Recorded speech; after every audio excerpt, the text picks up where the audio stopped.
கிருஷ்ணாய பரமாத்மனே நமः.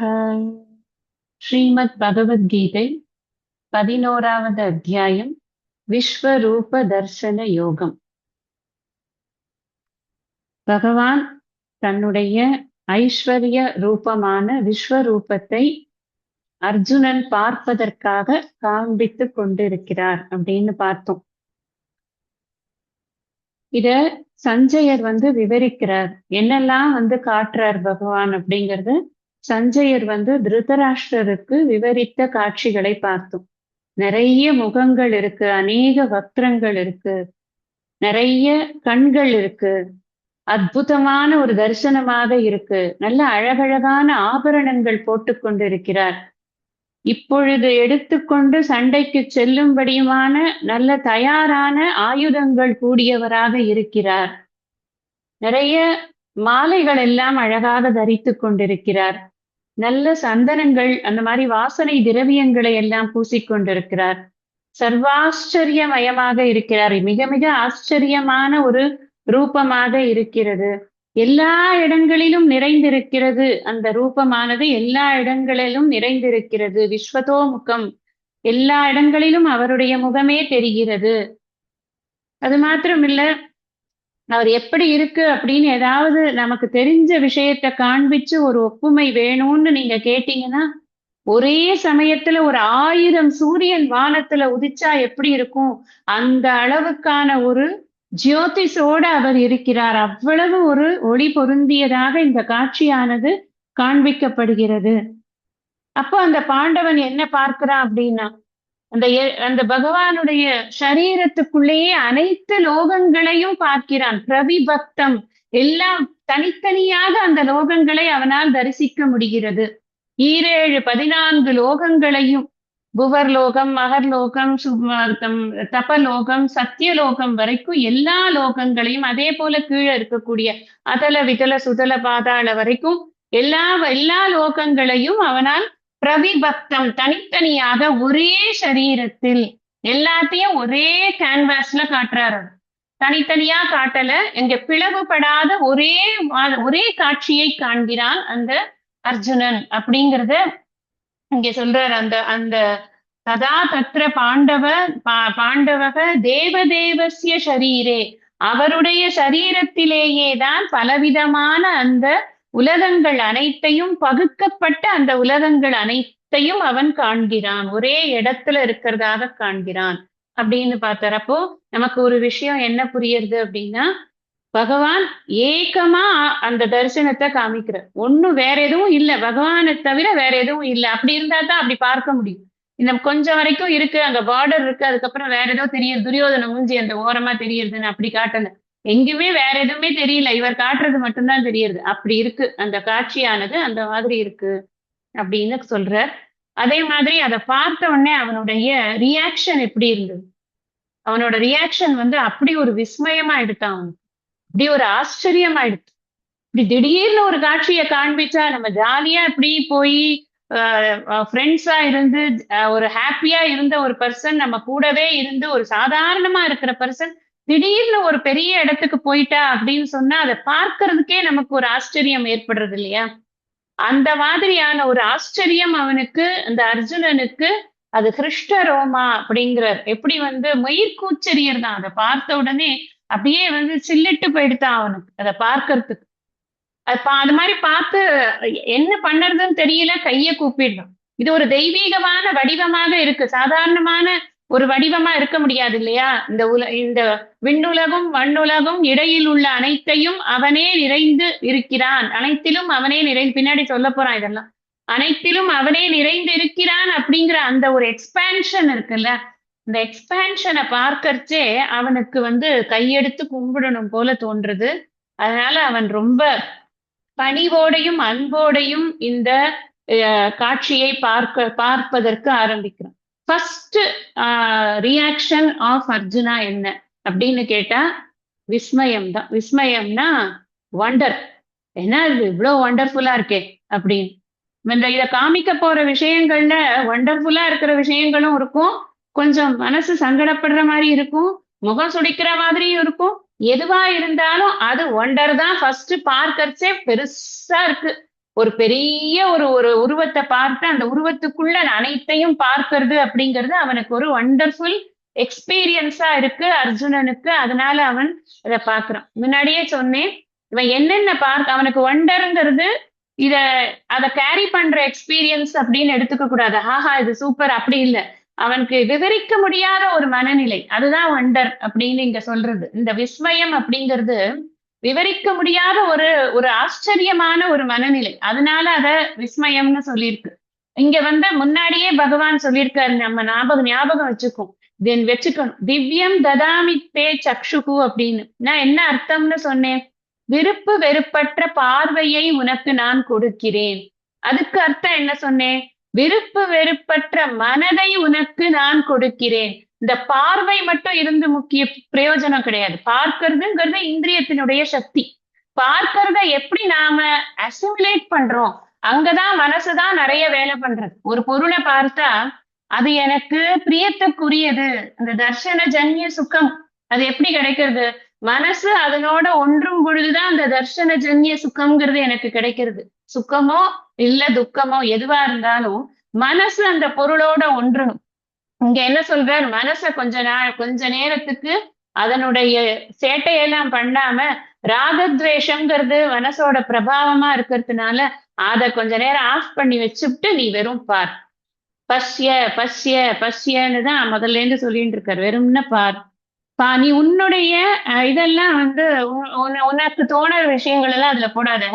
பகவானோட கிரீடம் நல்லா இருக்கு, அந்த ஜெம் ரொம்ப நல்லா இருக்கு, அது செவந்தக மணி தானே, அந்த கதையில வந்தது தானே அப்படின்னு எல்லாம் நீ உட்கார்ந்து ஆரம்பிக்காது. ஜஸ்ட் பாரு, அவ்வளவுதான். அப்ப அத வெறும் பார்க்கறதே அவனுக்கு எப்படி இருக்குன்னா அவ்வளவு ஒரு வண்டர்ஃபுல்லா இருக்கு பார்க்கறதுக்கு. மேற்கொண்டு இப்ப 15வது ஸ்லோகத்துல இருந்து நம்ம அர்ஜுனன் விவரிக்கிறார் எப்படி வந்து நான் இதை பார்த்தேன் அப்படின்னு. இப்போ அர்ஜுனனுக்கு இப்ப என்ன மூட்ல விவரிக்கிறான் அர்ஜுனன்? நீங்க இப்ப நான் என்ன சொன்னேன்? விஸ்மயம் அப்படின்னு சொன்னேன். விஸ்மயம்னா அது ரொம்ப ஆச்சரியமான ஒரு மனநிலையோட விவரிக்கிறேன். இப்ப நாம ஏதாவது ஒரு விஷயம் எழுதுறோம் அப்படின்னு சொன்னா, ஒரு ஆர்டிக்கிள் எழுதுறோம்னு வச்சுக்கோங்க. அப்ப நாம ஏதாவது ஒரு முக்கியமான ஒரு பாயிண்ட நம்ம சொல்லணும் அப்படின்னு சொன்னா, நம்மள ரொம்ப கவர்ந்த விஷயத்த சொல்லணும்னா இப்ப நமக்கு நிறைய வழி இருக்கு. போல்டு, இட்டாலிக்கு, அண்டர்லைனு, இது ஃபாண்ட் சைஸ் பெருசு பண்றது, எது வேணாலும் பண்ணலாம். கையால் எழுதினா கூட அதை பெருசா எழுதி ஹைலைட்டர் போட்டு எல்லாம் பண்ணி பெயிண்ட் அடிச்சு வச்சுக்கலாம். ஆனா இந்த தன்னுடைய எண்ணங்களை அங்க சொல்லக்கூடிய அந்த காலகட்டத்துல அவன் எழுதல, அவன் சொல்றான். அது சொல்லும் பொழுது அதை வந்து அது ஒரு ஆச்சரியமான விஷயம், அது ரொம்ப முக்கியமான விஷயம். அது வந்து ஒரு ஆச்சரியத்தை வெளிப்படுத்தக்கூடியது சாதாரணமான ஸ்லோகங்கள் போல அல்ல. அர்ஜுனன் வேறு ஒரு மனநிலையில் இருந்து கொண்டு இதை சொல்கிறான்ங்கிறத காட்டணுங்கிறதுக்காக வேண்டி இதுல இருந்து நம்ம படிக்க போற ஸ்லோகங்கள் எல்லாம் 4 வரி இருக்கும். 2 வரியில படிச்சுட்டு இருந்தோம். இப்ப 4 வரியில இருக்கும். அந்த 4 வரி ஏன் அப்படின்னா 44 எழுத்துகள் ஒரு ஒரு ஸ்லோகத்துக்கும் வச்சு அதுக்கு பேரு திருஷ்டுப் மீட்டர் அப்படின்னு பேர். மீட்டர்னா நான் சொல்லியிருக்கேன் முன்னாடியே, இந்த யாப்பிலக்கணத்துல வர இந்த சந்தம் இருக்குல்ல, அது மாதிரி கணக்கு இருக்கு. இத்தனை கேரக்டர்ஸ் இருக்கிறது, இந்த மீட்டர் அப்படின்னு. இது திருஷ்டுப் சந்தஸ். அந்த மீட்டரு, அந்த மீட்டர்ல வந்து 44 கேரக்டர். அதனாலதான் நம்ம 4 வரியா படிக்கிறோம். அது படிக்கிற முறையும் மாறுறது. இது மாதிரி 4 வரி இருக்கிறது 8வது அத்தியாயத்திலயும் கவிம் புராணம், அனுசாசிதாரம் எல்லாம் பார்த்திருக்கோம். அதே மாதிரி 2வது அத்தியாயத்திலையும் நம்ம பார்த்திருக்கோம். குரு நகத்வாஹி மகானுபாவான், அங்கெல்லாமும் பார்த்திருக்கோம். சேம் இதுலதான் நம்ம இதையும் படிக்க போறோம். இருந்தாலும் ஏன் இதை இங்கேருந்து இப்படி எடுத்துட்டு போறாரு அப்படின்னு சொன்னா, அர்ஜுனனுடைய ஒரு எக்ஸ்பிரஷன் அவ்வளவு அழகா இருக்கு அப்படிங்கிறதுனால அதை காமிக்கணும்ல. ஏதோ ஒரு இடத்துல இந்த இதை மீட்டரை மாத்துறது மூலமா நம்மளோட அட்டென்ஷனை வந்து சீக் பண்றார் இந்த கிரந்தகர்த்தா அப்படின்னு நம்ம புரிஞ்சுக்கணும். இப்ப நம்ம 15வது ஸ்லோகத்துல இருந்து படிக்க ஆரம்பிக்கும். அர்ஜுன உவாச்ச பஷ்யாமி தேவான்ஸ்தவ தேவதேஹே சர்வான்ஸ்ததா பூத விசேஷ சங்கான் பிரம்மாணமீஷம் கமலாசனஸ்தம் ऋषींश्च सर्वानुरगांश्च दिव्यान् ஹே தேவ, இங்க அட்ரஸ் பண்றது தேவ அப்படின்னு சொன்னா ஒளி பொருந்திய இறைவனே. ஏன்னா இப்ப பார்க்கிற காட்சி வந்து எங்கும் இப்பதான் சொன்னார். யார் சொன்னார்? சஞ்சயர் சொன்னார். ஒரே சமயத்துல யுகபத் சிருஷ்டி, அன்னைக்கே சொன்னேன் இல்லையா? யுகபத் அப்படின்னா ஒரே சமயத்துல சிருஷ்டி ஆயிடுறது. அந்த மாதிரி யுகபத்தா அந்த ஒரே சமயத்துல ஒரு 1000 சூரியன் வந்து நமக்கு வானத்துல இருந்தா அது என்ன அளவுக்கு ஒளி இருக்குமோ அந்த அளவுக்கு ஒளி பொருந்தியதாக பகவானுடைய சரீரமானது இப்போ தெரியறது அப்படின்னு சஞ்சயருடைய வேர்ட்ஸ் இருக்கு. இங்க என்ன சொல்ற? ஹே தேவ, அப்படி ஒளி பொருந்திய அந்த இறைவன் அப்படின்னு அர்ஜுனன் அட்ரஸ் பண்றான். தவ, உம்முடைய தேகே, உடலில் சர்வான், எல்லா தேவான், தேவர்களையும் ததா அவ்வாறே பூத விசேஷ சங்கான், பலவிதமான உயிர்கூட்டங்களையும் கமலாசனஸ்தம், தாமரையில் அமர்ந்திருக்கும் ஈஷம், தலைவரான பிரம்மாணம், பிரம்மதேவரையும் சர்வான், எல்லா ரிஷீன், ரிஷிகளையும் திவ்யான், தெய்வீகமான உரகாஞ்ச, பாம்புகளையும் பஷ்யாமி, காண்கிறேன். இது என்ன காம்பினேஷன்? என்னெல்லாம் பார்த்தானோ அதை அப்படியே சொல்றான். அவனுக்கு வந்து பார்க்க பார்க்க அந்த விஷயங்கள் ஒன்னொன்னுத்தையும் அவன் வந்து எக்ஸ்பிரஸ் பண்றான் அப்படிங்கிறது நமக்கு புரியுது. ஹே ஒளி பொருந்திய தேவா, இறைவா, உம்முடைய உடலில் எல்லா தேவர்களையும் அவ்வாறே பலவிதமான உயிர் கூட்டங்களையும் தாமரையில் அமர்ந்திருக்கும் தலைவரான பிரம்மதேவரையும் எல்லா ரிஷிகளையும் தெய்வீகமான பாம்புகளையும் காண்கிறேன். நான் என்னெல்லாம் பார்க்கிறேன், இந்த இந்த ஒளி பொருந்திய இந்த உடலுக்குள்ள என்னால என்னெல்லாம் பார்க்க முடியறதுன்னா முதல்ல தேவர்களை எல்லாம் பார்க்குது. எல்லா இந்த இந்த தேவர்கள் அப்படின்னு சொல்லும் பொழுது இந்திராதி தேவர்கள், இந்த வாயு, அக்னி அப்படின்னு ஒண்ணு தனித்தனியா கிடையாது. தேவ கூட்டங்கள் மொத்தமா தேவர்கள் என்னென்ன இருக்கார்களோ அத்தனை பேரையும் ஒரு சேர அந்த வந்து உன்னுடைய இந்த சரீரத்துக்குள்ள நான் அதை பார்க்கிறேன். தவ தேகே அப்படிங்கிற இப்ப தேகேன்னு சொல்லும் பொழுது இந்த பிரபஞ்சம் தான் இறைவனுடைய சரீரம். அப்படித்தான் இப்ப பகவான் காமிச்சுன்னு இருக்கு. ஒரு துணுண்டு இருக்கிற 5 அடி 6 அங்குலம் இருக்கிற கிருஷ்ணரா காட்டல. அந்த கிருஷ்ணர் இல்லாம இப்ப பெருசா ஆயிட்டார் அவர். விண்ணும் மண்ணும் நிறைந்து இருக்கார். இந்த இது இருக்கு இல்லையா, நம்ம திரிவிக்ரம அவதாரம் மாதிரி துணுண்டு இருந்த வாமன மூர்த்தி அவ்வளவு பெருசா ஆனது மாதிரி சாதாரணமாக இருந்த கிருஷ்ணர் இப்ப அவ்வளோ பெருசாயிட்டார். அந்த தேகத்துக்குள்ள, அந்த கேன்வாஸ்க்குள்ள, அந்த ஸ்கிரீன்குள்ள என்ன பார்க்கிறேன்னா நிறைய தேவர்களை எல்லாம் பார்க்கிறேன். எல்லா தேவர்களையும் நான் பார்க்கிறேன். எல்லா விதமான உயிரினங்களையும் நான் பார்க்கிறேன். ஆனா பூதங்கள் அப்படின்னு சொன்னா பூத கணங்கள்னு ஒரு அர்த்தம் இருக்கு. தேவர்களோடு இருக்கக்கூடிய இந்த சிவபெருமானுக்கு தொண்டு செய்யக்கூடிய பூதகணங்கள் அப்படின்னு நிறைய இருக்கு. அந்த பூத கணங்கள்னு எடுத்துக்கலாம். இங்க பூத விசேஷ சங்கானு அப்படின்னா உயிர் கூட்டங்கள், பலவிதமான உயிர் கூட்டங்கள், ஊர்வன, பரப்பன, நடப்பன, நிற்பன, எல்லா விதமானவற்றையும் அவன் பார்க்கிறான் அப்படின்னு அங்க காமிக்கிறான். அப்போ என்னன்னா இந்த கிரியேஷன் என்னென்னலாம் மேனிஃபெஸ்ட் ஆயிருக்கோ அவ்வளவையும் நான் பார்க்கிறேன். இப்போ உங்களுக்கு என்ன ஞாபகம் வரணும்? இந்த மாயைக்கு பிரம்மனுடைய தொடர்பு கிடைச்ச உடனே என்னெல்லாம் கிரியேட் ஆச்சுன்னு நம்ம தத்துவ போதத்துல இப்பதான் படிச்சிருக்கோம். ஃப்ரெஷ்ஷா இருக்கு நம்மளோட மெமரியில. சத்துவத்திலேருந்து ஈஸ்வரன் வந்த, ரஜஸ்ல இருந்து தேவர்களும் ஜீவர்கள் அனைத்தும் வந்தது, தமஸ்ல இருந்து இந்த சூக்ஷ்ம பிரபஞ்சம், ஸ்தூல பிரபஞ்சம் எல்லாமே தமஸ்ல இருந்து வெளிப்பட்டது அப்படிங்கறதையெல்லாம் நம்ம பார்த்தோம். அப்ப அந்த விஷயங்கள் பூராத்தையும் எங்க காட்டுறாருன்னா இங்க காட்டுறார். ஏன் காட்டுறாருன்னா அவர் யோகேஸ்வரர், மாயையை ஆளக்கூடியவராக இருக்கிறார். மாயையினால் உருவாக்கப்பட்ட அந்த நாமரூபங்கள்ல இருக்கிற அத்தனை விஷயங்களையும் காண்பிக்கிறார், அவன் பார்க்கிறான் அப்படின்னு புரிஞ்சுக்கும். சரி, அதுக்குள்ள அவர் வந்து யார பார்க்கிறார் அப்படின்னா கமலாசனஸ்தம் ஈஷம் பிரம்மாண்டம், அவரை பார்க்கிறார் அப்படின்னு. பிரம்மாஜியே பார்க்கிறேன். இதுல நிறைய இன்டர்பிரிட்டேஷன்ஸ் இருக்கு. இந்த கமலாசனஸ்தம் ஈஷம் பிரம்மாண்டம்ங்கிறதுக்கு ஸ்ட்ரெயிட்டா பார்த்தா மீனிங் வந்து தாமரை மலர் மீது அமர்ந்திருக்கக்கூடிய பிரம்மதேவர் அப்படின்னு சொல்லிடலாம். அதுதான் வந்து ஜென்ரலா ஃபேமஸா இருக்கிற இன்டர்பிரிட்டேஷன். ஆனா வேதாந்த பரமா இதை யோசிச்சோம் அப்படின்னு சொன்னா எல்லா சமஷ்டி சூக்ஷ்ம சரீர அபிமானி சைத்தன்யமா இருக்கிற ஹிரண்ய கர்ப்பர் என்று சொல்லக்கூடிய அந்த பிரம்மதேவரை பார்க்கிறார். அப்ப எல்லா மனங்களையும் ஒரு சேர பார்க்கிறார். இப்படி நிறைய ஆழமான பொருள் கொண்டதாக இது இருந்தாலும் ஜென்ரலா புரியணும் அப்படின்னு சொன்னா பிரம்மனை பார்க்கிறார். யார் கிரியேட் பண்றாரோ அவரை பார்க்கிறார். சோ பிரம்மனை பார்க்கிறார், தேவர்களை பார்க்கிறார். அந்த நாபிக்கமலத்திலிருந்து விஷ்ணுவுடைய நாபிக்கமலத்திலிருந்து உருவாகி இருக்கக்கூடிய அந்த தாமரை மலர் மீது அமர்ந்திருக்கக்கூடிய பிரம்மனை பார்க்கிறார். இப்ப இந்த கிரியேஷன் பண்ணி கொண்டிருக்கக்கூடிய அந்த பிரம்மாஜி, இந்த பிரம்மாஜி தான் இரண்ய கர்ப்பர் அப்படின்னு சாஸ்திரம் சொல்லியிருக்கு. அதனால பல இன்டர்பிரிட்டேஷன்ஸ் இருந்தாலும் நாம இத புரிஞ்சுக்கலாம். இந்த கமலாசனஸ்தம் பிரம்மாண்டமே புரிஞ்சுக்கலாம். நான் தாமரை மலரில் அமர்ந்திருக்கக்கூடிய பிரம்மதேவரை பார்க்கிறார் அப்படின்னு. ஏன்னா இன்னொரு அர்த்தமும் இருக்கு. எல்லா லோகங்களையும் பார்த்தார்னு முந்திருக்கு ஸ்லோகத்துல. இப்பதான் பார்த்தோம். பிரவிபக்தம் அநேக லோகம், எல்லாத்தையும் பார்த்தா. அப்ப பிரம்ம லோகத்தை பார்க்கிறார் அப்படிங்கிறதும் அதுல பிரம்மா எங்க இருப்பார்? பிரம்மலோகத்துலதானே இருப்பார். அப்ப இங்கே இதுல அவனுக்கு என்ன தெரியறதுன்னா தேவலோகம் தெரியறது, பிரம்மலோகம் தெரியறது, பூத கணங்கள்லாம் இருக்கிற மனுஷ லோகம் தெரியறது. அது மாத்திரம் இல்ல, லாஸ்டா என்ன போடுறார்?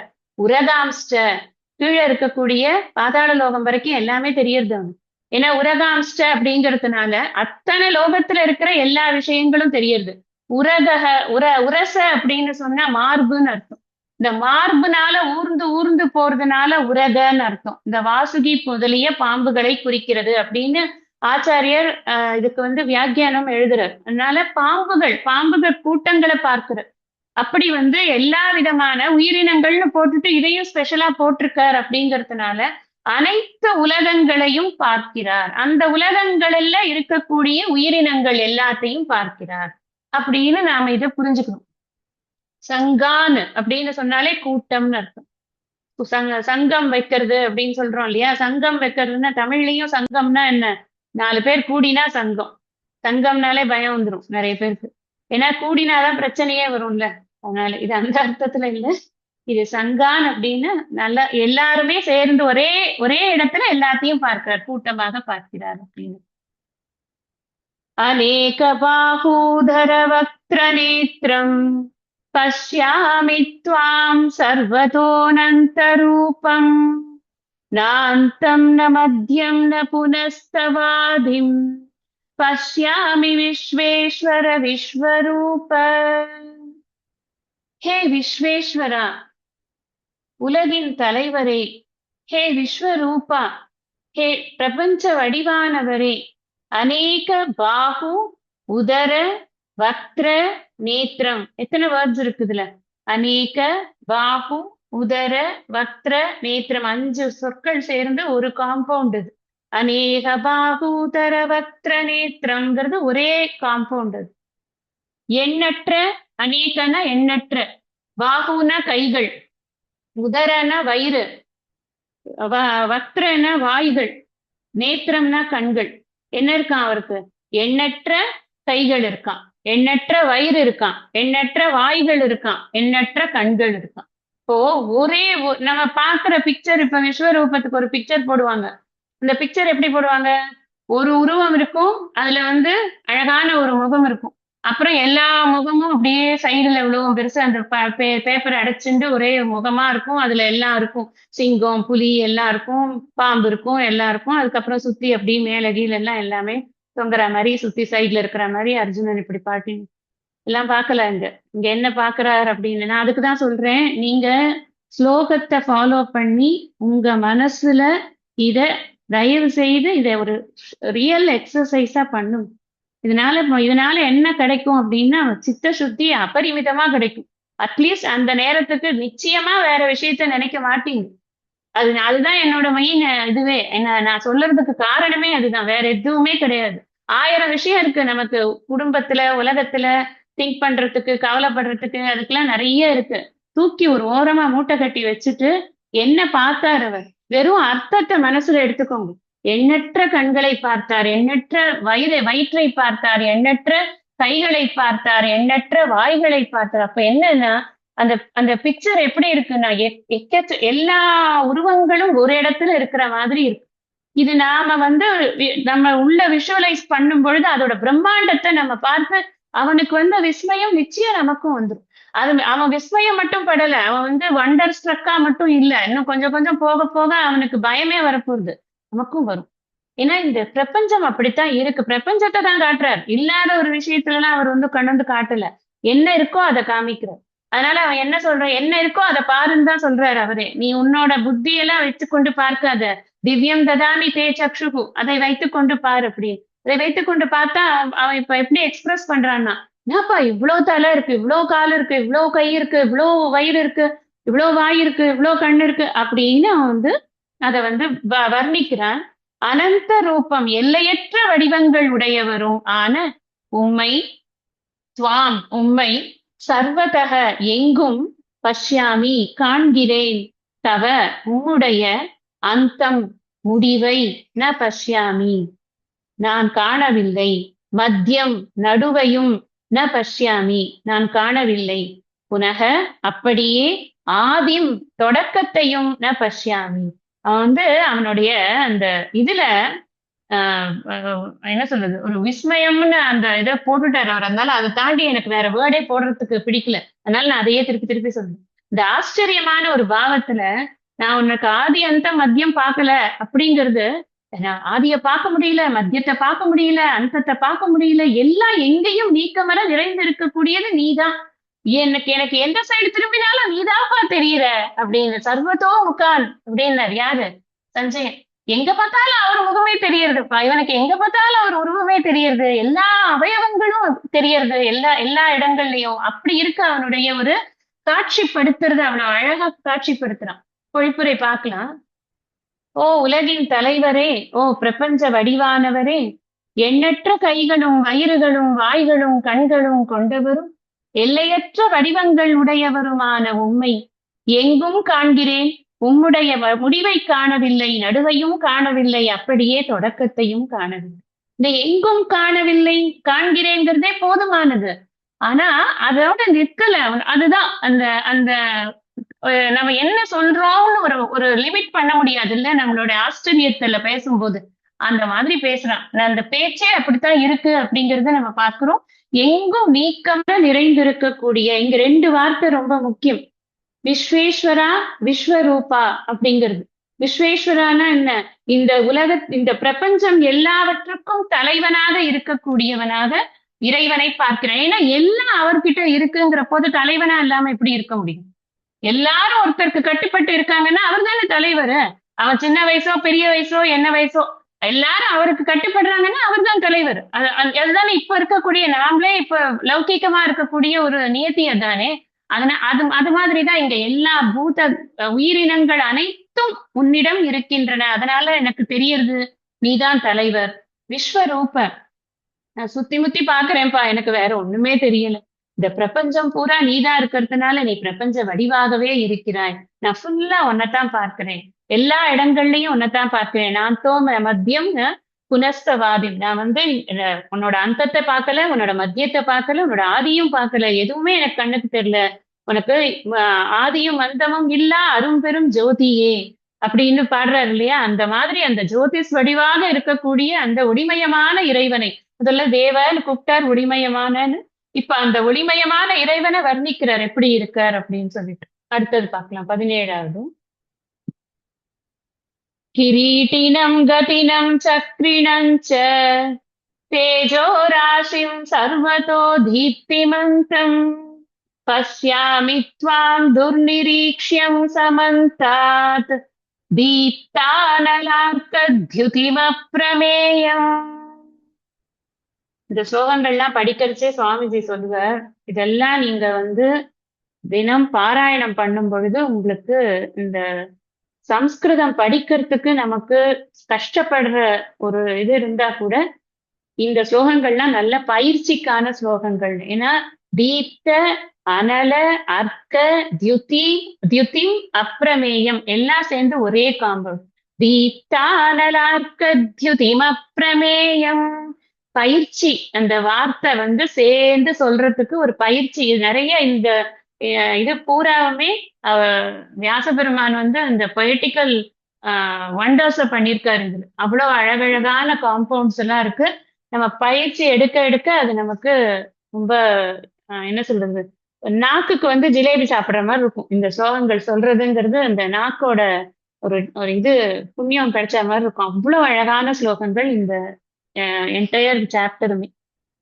கிரீடினம், கிரீடம் தரித்தும், கிரீடம் வச்சுருக்க, கதினம் ரதை ஏந்தியும், சக்ரினஞ்ச, சக்ரினஞ்சன சக்கரம் வைத்துக் கொண்டிருக்கிறார். நம்ம அவர் வந்து முதல்லயே ஹரிஹின்னு சொன்னார், அப்புறம் விஷ்ணுன்னு சொல்றார்.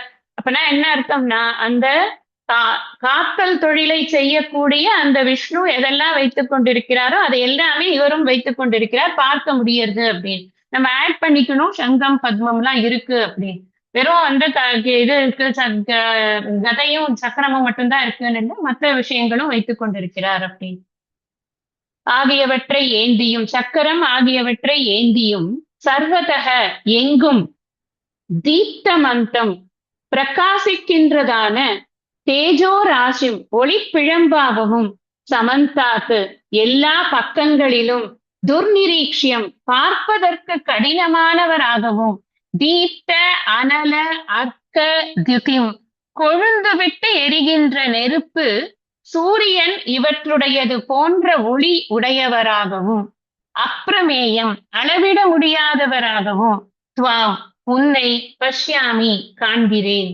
அடுத்த இது வர்ணனை என்ன சொல்ற? கிரீடம் தரித்தும், கதை ஏந்தியும், சக்கரம் ஆகியவற்றை ஏந்தியும், எங்கும் பிரகாசிக்கின்ற ஒளிப்பிழம்பாகவும், எல்லா பக்கங்களிலும் பார்ப்பதற்கு கடினமானவராகவும், இந்த இடத்துல ஒரு கமா போட்டுக்கோங்க, எல்லா பக்கங்களிலும் பார்ப்பதற்கு கடினமானவராகவும், கொழுந்துவிட்டு எரிகின்ற நெருப்பு சூரியன் இவற்றுடையது போன்ற ஒளி உடையவராகவும், அளவிட முடியாததாகவும் உன்னை காண்கிறேன். எத்தனை வர்ணனை பாருங்க. ஒரு பகவான காண்கிறேன் அப்படிங்கிறதுல இவனுக்கு அவ்வளவு விஷயங்கள் எடுத்து சொல்றதுக்கு இருக்கு. இந்த உருவத்துல பார்க்கவே முடியல, கடினமா இருக்குன்னு சொல்றான். ஆனா கஷ்டப்பட்டாக்கும் பார்த்திருக்கும். ஏன்னா அவ்வளவு ஒளி இருக்கு. இந்த ஒளி எப்படி இருக்குங்கிற, தீப்த அனல அர்க்க தியுதிம் அப்படின்னு சொன்னா, இந்த நெருப்பு வந்து நல்லா கொழுந்து விட்டு எரியுறதுன்னு வச்சுக்கோங்களேன். அப்ப வந்து அதை ரொம்ப நேரம் பார்க்க முடியுமா?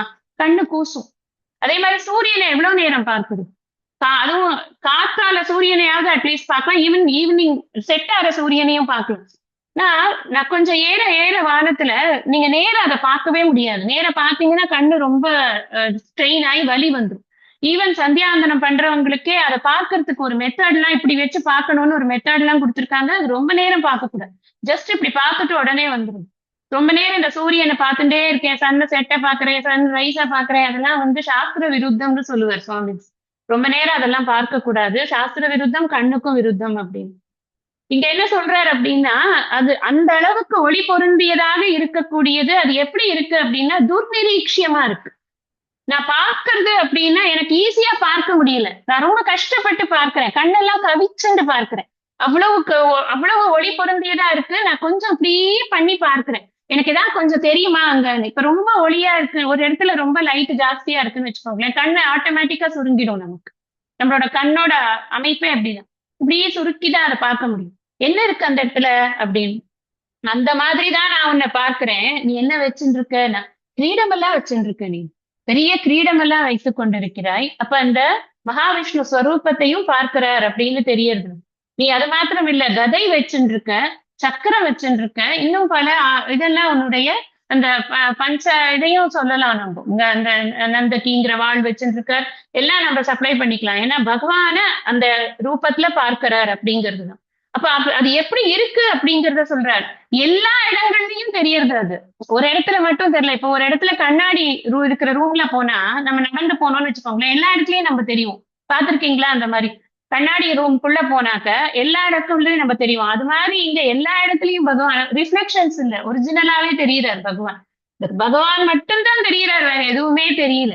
அது எப்படி இருக்குன்னா தீப்தவந்தமா இருக்கு, எல்லாமே பிரகாசிக்கிறதா இருக்கு. ஒவ்வொன்றும் வந்து ஜொலிக்கிறது அப்படியே. தேஜோ ராசி ஒளி பிழம்புகளாக, ராசினா அங்கே ராசினா கூட்டம்னு இருக்கு. தேஜோ ராசினா ஒளி கூட்டம், அத ஒளி பிழம்பு அப்படின்னு சொல்றோம். ஒளி பிழம்புகளாக இருக்கு, அங்கங்க அப்படியே ஒளி பொருந்தியதாக இருக்கு. அது எனக்கு வந்து எல்லா ஒளி கூட்டமும் சேர்ந்ததுன்னா அவ்வளவு ஒரு பெரிய ஒளி ஜாஸ்தியா இருக்கு.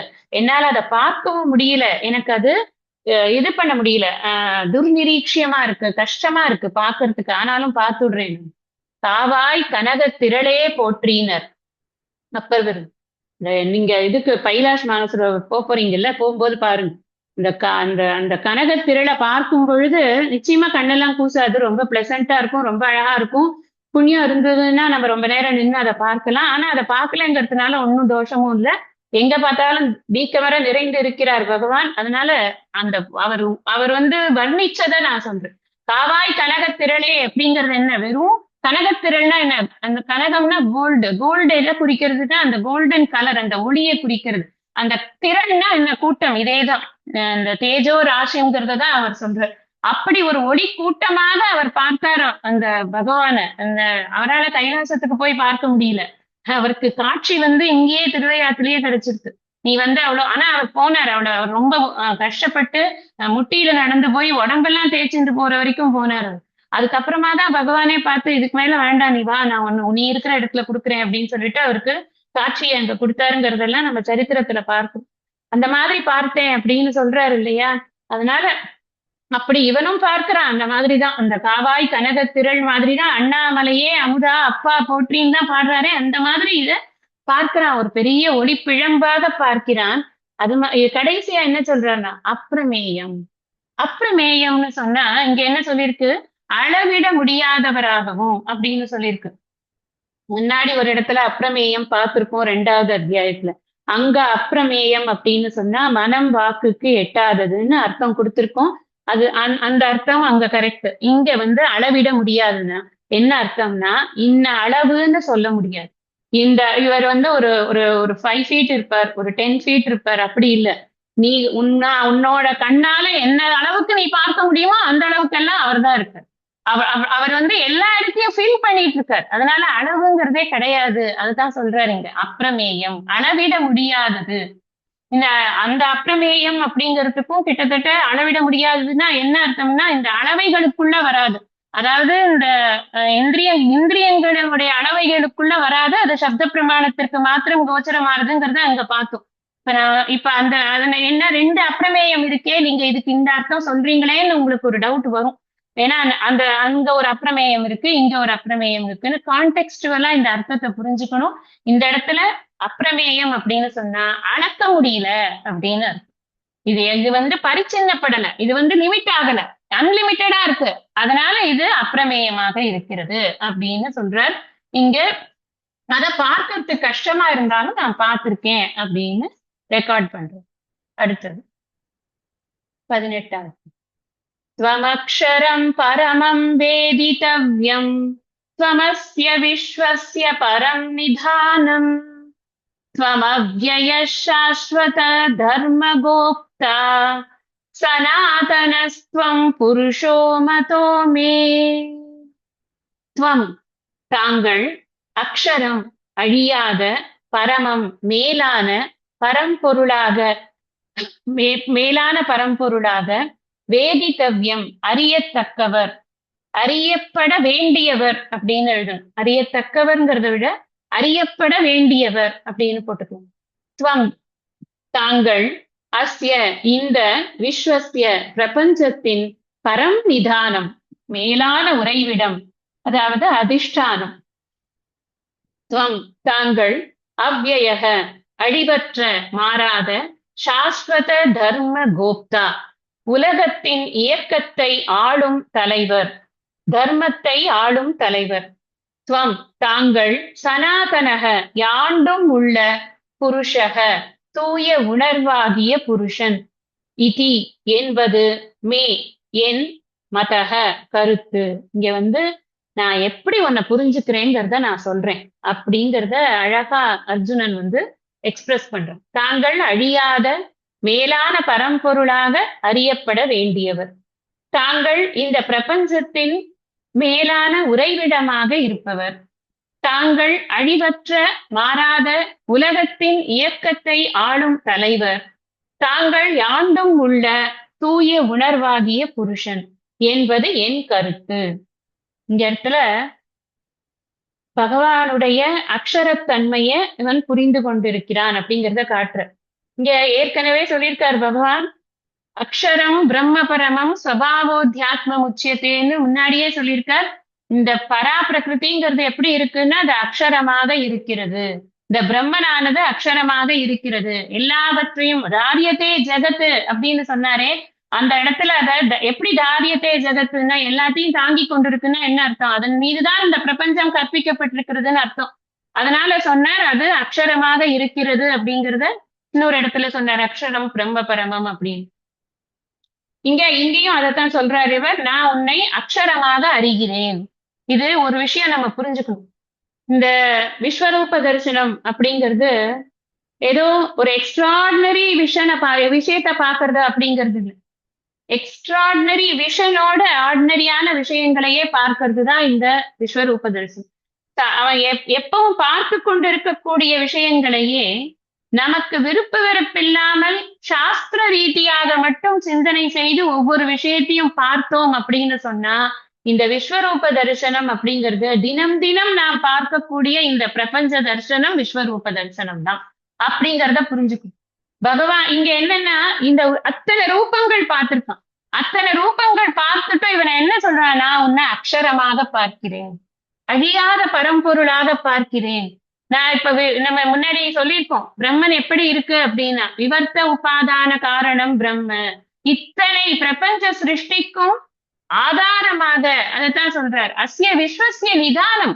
நீ யாரு அப்படின்னு கேட்டா இந்த இந்த பிரபஞ்சத்திற்கான நிதானம் அப்படின்னு சொன்னா என்ன அர்த்தம்னா அனைத்தும் நிலை பெற்றிருக்கக்கூடிய இடம். நம்ம தமிழ்ல சொல்ற நிதானம் இல்ல, நிதானமா பண்ணுங்க அப்படி இல்ல, அந்த நிதானம் இல்ல. இது நிதானம் அப்படின்னு சொன்னா அனைத்தும் நிலை பெற்றிருக்கக்கூடியது. எல்லாம் உன்கிட்டதான்ப்பா நிலை பெற்றிருக்கிறது. வேற வேற எதுவுமே சோர்ஸே கிடையாது. நீதான் எல்லாவற்றுக்கும் ஆதாரமாக இருக்கிறாய், அனைத்தும் உன்னிடம்தான் இருக்கிறதுங்கிறத இப்ப எனக்கு பார்க்கறச்சே தெரியறது. இந்த ஒரு விஸ்வரூப தரிசனத்துல சொல்லும் போது புரியறது இல்லை. சொல்லும் போது பிளாட்டா பாக்குறோம்ல, தெரியறது இல்லை. அப்படி பாரு, மேலையும் கீழியும் எல்லா இடத்துலயும் பாரு, எல்லாம் நான் தான், பாரு பாரு பாருன்னா அப்ப புரியுறது. எல்லாமே நீதான், ஆமா கரெக்ட், எல்லாம் உன்கிட்டதான் இருக்கு அப்படின்னு இப்ப சொல்ற. நீ இப்ப உன்னை எப்படி புரிஞ்சுக்கணும்னா உன்னை அக்ஷரம் பிரம்ம அக்ஷரம் பரம் வேதித்தவ்யம் அப்படித்தான்ப்பா உன்னை புரிஞ்சுக்கணும். உன்னை அழியாத பரம்பொருளாகத்தான் புரிஞ்சுக்கணும். நீ இந்த விஸ்வசிய நிதானம், நீ இந்த விஸ்வத்திற்கு இந்த பிரபஞ்சத்திற்கு ஒரு நிலைப்பொருளாக அன்பர்தனுக்கான நிலைப்பொருளோனே அருணகிரிநாதர். நீ எப்படி இருக்க அப்படின்னா இந்த பிரபஞ்சத்தின் நிலைப்பொருளாக நீதான் இருக்கிறாய் அப்படின்னு அழகா அதை வர்ணிக்கிறார். அப்புறம் சொல்றார், நீ அவ்யயக. சரி, எல்லாத்தையும் நான் வச்சிருக்கேன், அதனால நான் கொஞ்சம் ஏதாவது கொஞ்சம் இது எனக்கு கொஞ்சம் கையெல்லாம் அழிஞ்சு போகும், கால்லாம் அழிஞ்சு போகும் அப்படி இருக்குமானோ. நீ அவ்யயக, உனக்கு அழிவு என்பதே கிடையாது, அழிவற்றது மாறாத நிலையில் நீ இருக்கிறாய். நான் இந்த பகவானே முன்னாடி சொன்னார், நான் எல்லாரும் என்ன நினைச்சுட்டு இருக்கா அப்படின்னா ஏதோ இந்த உடம்பு எடுத்துட்டு ஒரு கிருஷ்ண ரூபத்தை எடுத்துன்னு வந்துட்டேங்கிறதுனால நான் ஒரு மனுஷன் நினைச்சுட்டு இருக்கா. அவஜானந்தி மாமூடாம் மானுஷீம் தனுமாஸ்ருதம் பரம்பாவம் அஜானந்தக மமபூத மகேஸ்வரம். இது நான் எப்பேற்பட்டவன்றது தெரியலப்பா அப்படின்னு முன்னாடி சொன்னார்.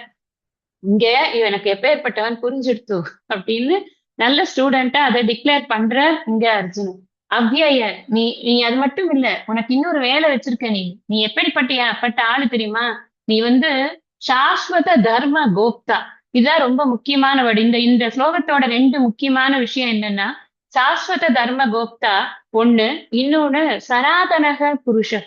இது 2ம் ரொம்ப முக்கியமான வேர்ட். இந்த சாஸ்வத தர்ம கோப்தாங்கிறது எதை குறிக்கிறது அப்படின்னா இந்த உலகம் ஒரு நியதியை வைத்துக்கொண்டு நடந்து கொண்டிருக்கிறது. இந்த நியதி அப்படிங்கிறத நிர்வகிக்கக்கூடியது யாரு அப்படின்னா நிதானமாக இருக்கக்கூடிய அந்த ஈஸ்வரன்.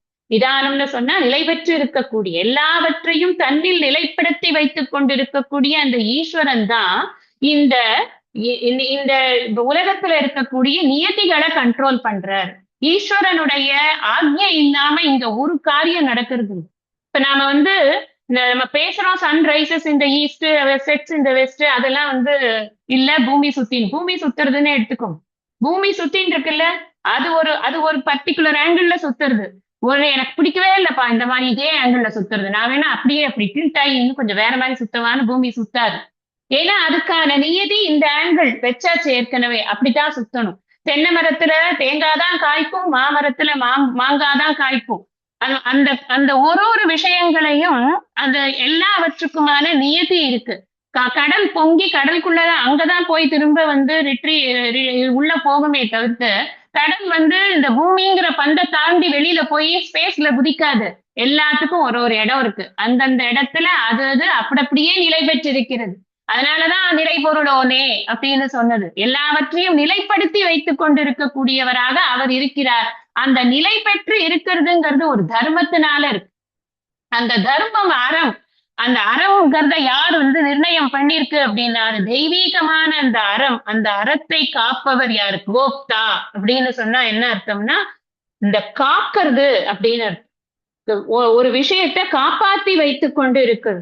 நீ வந்து என்னை காப்பாத்து பகவானே அப்படின்னு சொன்னா, என்னை எப்படி காப்பாத்துறதுன்னு, என்ன நான் உனக்கு சரணாகதி பண்றேன், நான் என்ன நீ காப்பாத்து அப்படின்னு சொன்னா, உன்னை எப்படி காப்பாத்துறது அப்படின்னு பகவான் வந்து பண்ணுவார் அப்படின்னு சொன்னா, நல்ல அறிவை கொடுத்து. ஏன் முன்னாடியே அவரே தான் சொன்னார், யார் என்ன சததம் தேஷாம் சதத யுக்தானாம் பஜதாம் பிரீத்தி பூர்வகம் ததாமி புத்தி யோகம் தம். இது நான் அவனுக்கு வந்து பணம் காசுலாம் கொடுத்து அவனை கெடுக்கிறது இல்லையப்பா, நான் அவனுக்கு புத்தி யோகத்தை கொடுக்கிறேன். அந்த மாதிரி பகவான் காப்பாத்துறது. இது அந்த மாத்திரம் இல்ல, அது நம்மளை காப்பாத்துறது. இந்த ஒவ்வொரு பொருளையும் இங்க இருக்கக்கூடிய ஒவ்வொரு ஆடு மாடுல இருந்து எல்லாவற்றையும் அதற்கான விஷயங்களை கொடுத்து, உணவை கொடுத்து, உறைவிடத்தை கொடுத்து, அதுக்கு பசி தீர வைத்து எல்லாத்தையும் பண்ணி எல்லா உயிர்களையும் காக்கக்கூடியவராக யார் இருக்கார்? கோப்தா. அது கோப்தா அதை மட்டும்தான் பண்றாரா? உயிர்கள் காக்கிறது மட்டும் தர்ம கோப்தா. இந்த தர்மம் வீணழிச்சிடாம நல்லபடியாக எல்லாரும் வாழ வேண்டும் என்பதற்கு சாஸ்திரத்தை கொடுத்து காப்பாத்தி கொண்டிருக்கிறார் பகவான். இந்த வேதம் என்ற மிகப்பெரிய விஷயத்தை கொடுத்து, அந்த வேதத்துல கர்ம காண்டம், உபாசனா காண்டம், ஞான காண்டம் என்ற அறிவை கொடுத்து, அந்த அறிவின் மூலமாக அறிவுள்ளவர்கள் அறிவு இல்லாத அந்த ஜீவர்களையும் சேர்த்து பார்த்து கொள்ள வேண்டும் என்ற நியதியை வகுத்தது யாருன்னா பகவான் தான். அப்படி இந்த தர்மத்தை காத்து அறத்தான் வருவதே இன்பம் அப்படின்னு சொன்னார். மீது எதனாலையுமே உண்மையான இன்பம் வராதப்பா, அறத்தான் வருவதே இன்பம் அப்படின்னு. அப்ப அந்த அறம்ங்கிறது அற ஆழி அந்தணன். சாஸ்வத தர்ம கோப்தா இஸ் ஈக்குவல் டு அற ஆழி அந்தணன். அவ்வளவுதான். As simple as it. ஏற்கனவே படிச்ச விஷயம், உங்களுக்கு டவுட்டே வராது. அற ஆழி அந்த அறக்கடலாக அவர் தான் இருக்கிறார். அறத்தினால் காக்கிறார். தன்னுடைய விருப்பு வெறுப்புகளால் காக்கிறது கிடையாது, அறத்தினால் காக்கக்கூடியவராக இருக்கிறார். கைவல்லி நவநீதத்துல ஒரு சொற்றொடர் வரும், கருப்பை முட்டையுள் பறவைகள் பல நிறம் கலந்த சித்திரம் பாராய். அருப்பமாம் சக்தி நியமம் இல்லாவிடில் அரசிலா நகர் போலும். இந்த ஒரு ஒரு ஒரு இதுக்குள்ள பறவையோட முட்டை அப்படிங்கிறதுக்குள்ள ஒரு ஒரு ஒரு ஒரு ஒரு குஞ்சு வந்து ஒரு கலர்ல வருது. அது எல்லாமே எப்படி வருது அப்படின்னா, அந்த நியமமாம் சக்தியினால வருது. இந்த பறவை இந்த கலர்ல இருக்கணும், அந்த பறவை அந்த கலர்ல இருக்கணுங்கிறதெல்லாம் நியமம் பண்ணி இருக்கு. இந்த இந்த இந்த நியமத்தினால, இந்த நியத்தியினால வருது. அதுதான் ஈஸ்வரா ஆர்டர் அப்படின்பார் சுவாமி தயானந்த சரஸ்வதி. இதை பத்தி ரொம்ப அழகா பேசியிருக்கு. Ishwara's order, I should obey Ishwara's order. அதுதான் என்னுடைய வாழ்க்கை, அதுதான் அறம், அதுதான் தர்மம். நான் கேள்வி கேட்டுட்டே இருக்கிறது கிடையாது தர்மம். நான் ஏன் இந்த மாதிரி பெண்ணா பிறந்தேன், ஏன் மூக்கு ஏன் இப்படி இருக்கு, என் கண்ணு ஏன் இப்படி இருக்கு, don't ask questions at all. Ishwara's order. இதான் கிரியேஷன். இந்த கிரியேஷனை பகவான் பண்ணிருக்காரு. இதுக்கு எல்லாத்துக்கும் ஒரு நியத்தி இருக்கு. என் கண் இப்படி இருக்கிறதுக்கும், என்னோட ஸ்கின் கலர் இப்படி இருக்கிறதுக்கும், என்னுடைய பூர்வ ஜென்ம புண்ணிய பாப்பங்களுடைய கணக்கின் அடிப்படையில் எனக்கு ஒரு உடல் கொடுக்கப்பட்டிருக்கு. I cannot question it at all because he is the one who is doing it. அதனால இந்த அத எல்லாத்தையும் கரெக்டா பண்ணுறது எப்படி அப்படின்னா, தன்னுடைய விருப்பு வெறுப்புக்கு ஆட்படாமல், வேண்டுதல் வேண்டாமை இல்லாமல் செய்யக்கூடியவர் சாஸ்வத தர்ம கோப்தா. சாஸ்வதங்கிற வேர்ட் ரொம்ப முக்கியம். சாஸ்வத அப்படின்னு சொன்னா எப்பொழுதும் நிலைத்து இருக்கக்கூடிய. அது வந்து இப்ப இந்த கலியுகத்துக்கு ஒரு மாதிரி, திருத்த யுகத்துக்கு ஒரு மாதிரி, அப்படி இப்படின்னு மாறுறது கிடையாது. இந்த புண்ணிய பாபங்களை நிர்வகித்து கொடுப்பது கர்மபல தாத்தா அப்படிங்கிற விஷயம் எல்லாம் இருக்குல்ல, அதுல எல்லாம் வந்து யுக பேதங்கள்லாம் ஒண்ணுமே கிடையாது. என்ன புண்ணியம் பண்ணமோ அந்த புண்ணியத்துக்கு பலன், என்ன பாப்பம் பண்ணமோ அந்த பாப்பத்துக்கு பலன். அவர் தன்னுடைய கடமையை கரெக்டா செய்யறது. அதே மாதிரி இந்த பிரபஞ்ச சிருஷ்டியிலையும் அவர் தன்னுடைய விருப்பு வெறுப்பை வைத்துக் கொள்வதே இல்லை. ஈஸ்வர சிருஷ்டி விருப்பு வெறுப்பட்ட சிருஷ்டி. அப்ப எந்த சிருஷ்டி வந்து விருப்பு வெறுப்புள்ள சிருஷ்டினா ஜீவ சிருஷ்டி தான் விருப்பு வெறுப்புள்ள சிருஷ்டி. அது தனி டாபிக். அது அப்புறமா நம்ம வாய்ப்பு வரும்போது பேசலாம். இல்லைன்னா நம்ம இதுல கைவல்ய நாணயத்துல நிச்சயமா அந்த டாபிக் வரப்போது நம்ம பார்க்கத்தான் போறோம். எந்த டாபிக்கும் விட மாட்டார். கைவல்ய நாணயக்காரர் இருக்காரே, அவர் த பெஸ்ட் பர்சன். எல்லா விஷயத்தையும் நமக்கு சொல்லி கொடுத்துருவார். அதனால அங்க அதை பார்க்கலாம். அடுத்தது இங்க சனாதனக. சனாதனக அப்படின்னு சொன்னா யாண்டும் இருப்பவர் அப்படின்னு அர்த்தம். இது கொஞ்சம் ரொம்ப டிபேட்டபிள் டாபிக்கா இப்ப போயிட்டு இருக்கு சனாதனம் அப்படின்னு. அந்த சனாதனத்தை அழிக்க முடியுமா சொல்லுங்க? யாண்டும் இருப்பதை எப்படி அழிக்க முடியும்? அழிக்க முடியாது. The very word itself says it cannot be destroyed. அப்புறம் எப்படி நான் அதை அழிக்கிறேன்னு சொல்ல முடியும்? அதுவே ஒரு கான்ட்ரவர்ஷியல் ஸ்டேட்மெண்ட். வெறும் ஸ்டேட்மெண்ட்டே அதுவே நடத்த முடியாத ஒரு கான்ட்ரவர்ஷியல் ஸ்டேட்மெண்ட். அதுக்கு நம்ம நிறைய ரியாக்ஷன்ஸ் இருக்கு. இங்க என்ன புரிஞ்சுக்கணும் அப்படின்னா, ஒரு நாளும் அழிவே இல்லாத ஒரு தர்மத்தை காத்து கொண்டு இருக்கக்கூடிய ஈஸ்வரன், புருஷன், தூய உணர்வு. அந்த இடத்துல புருஷக, சனாதனக புருஷக, தூய உணர்வாக இருக்கிறார். பிரம்மத்துக்கு அழிவுண்டா? கிடையாது. அதனாலதான் அவ்யயக. அவ்யயக அவ்யயகன்னு சொல்லியாச்சு, சனாதனகன்னு வேற சொல்லியாச்சு.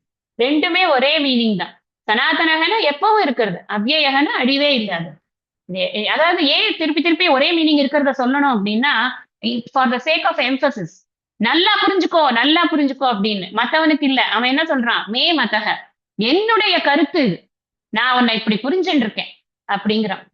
மேற்கொண்டு அவனுடைய அர்ஜுனனுடைய எக்ஸ்பிரஷன்ஸ் எல்லாம் என்ன அப்படிங்கறத நம்ம அடுத்த சத்சங்கத்துல படிக்கலாம். இன்னைக்கு இந்த அளவுல இந்த சத்சங்கத்தை நான் நிறைவு பண்றேன். ஐயனே எனதுள்ளே நின்று அனந்த ஜென்மங்களாண்ட மெய்யனே உபதேசிக்க வெளிவந்த குருவே போற்றி.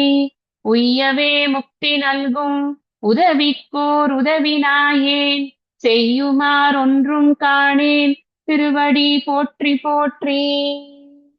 நிறைவு பிரார்த்தனை. அறிவிலே தெளிவு, நெஞ்சிலே உறுதி, அகத்திலே அன்பினோர் வெள்ளம், பொறிகளின் மீது தனி அரசாணை, பொழுதெல்லாம் நினது பேரருளின் நெறியிலே நாட்டம், கர்ம யோகத்தில் நிலை